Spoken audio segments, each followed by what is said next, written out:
Climate change is a serious issue that is characterized by the abrupt change in the Earth's climate. We associate this malevolent beast with dry, barren land. We loathe this monster, yet we continue to supply it with its toxic fuel. Climate change is the consequence for our polluting actions. We've aided this beast by allowing the average temperature of our Earth to increase due to the immense amounts of CO2 we leak into our atmosphere.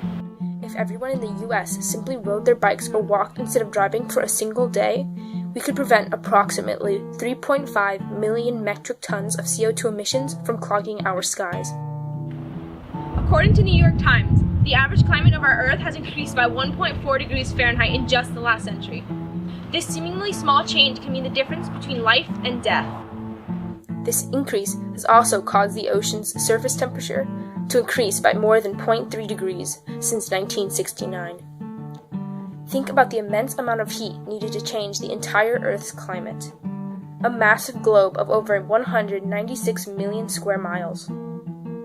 Think about that size.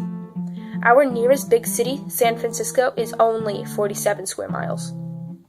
Multiply this by 4 million and there you have it, the size of our planet. This increase in temperature results in devastating consequences for all life that is dependent on the oceans. This man-made beast has caused oceans to increase in acidity due to increasing levels of CO2. Thousands of aquatic species are beginning to die as a result, putting the entire ocean food web at risk. Additionally, climate change contributes to the rising sea levels. Last century, sea levels rose 6.7 inches, but in the last decade that rate has nearly doubled. The melted ice from glaciers returns to the oceans, thus raising sea levels and flooding coastal regions. This would affect 14 out of every 100 people on Earth, approximately the amount of people who live along coastlines. Were you aware that over 143 billion gallons of gasoline were used in the United States in 2016 alone? That means that about 392 million gallons were consumed in a single day. This is the largest annual motor consumption in recorded history.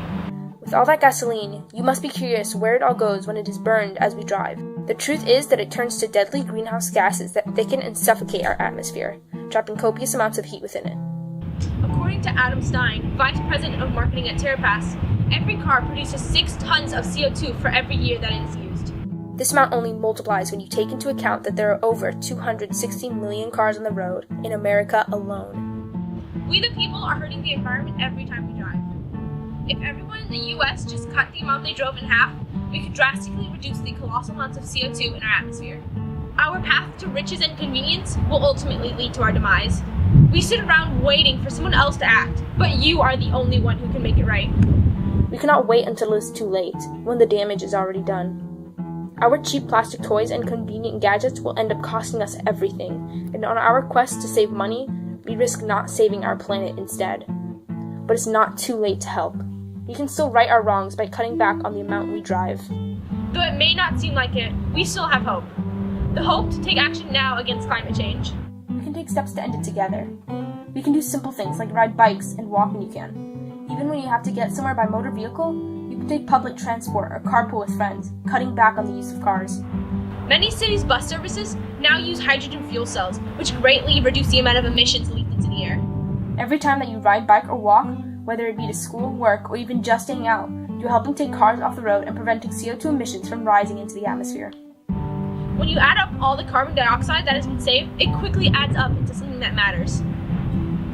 Though biking and walking have many environmental advantages, they're also great for a variety of other reasons. Not only are they less costly, starting at only $150, but they're also good for your health. Someone weighing 180 pounds would lose approximately 650 calories by riding for just an hour. And as you ride or walk around your neighborhood, you can be more tuned into your environment and notice things you never had before. Maybe the sky is especially beautiful that day, or you've noticed that the first flowers of spring are starting to come into bloom. Perhaps you've even met new friends on your journey around town. Whatever the situation is, walking and riding bike have far more pros, unlike driving a car. And although you will get to your destination faster in a car, your time on this earth will be cut short. The only way to truly meet our goal, however, is through community. We cannot do this alone. We need each and every one of you to help contribute to the solution instead of the problem. This may seem like a daunting task, but we will never win if we do not put our hearts and soul into it. As Benjamin Franklin once wisely said, without continual growth and progress, such words as improvement, achievement, and success have no meaning. By doing little things in your life, using green transportation as mentioned previously, we can make a difference, and we will. These little changes in our lives mean the difference between a dry, barren wasteland and a rich and lush earth full of flowers and full of life. Together, we will change the earth, one bicycle at a time.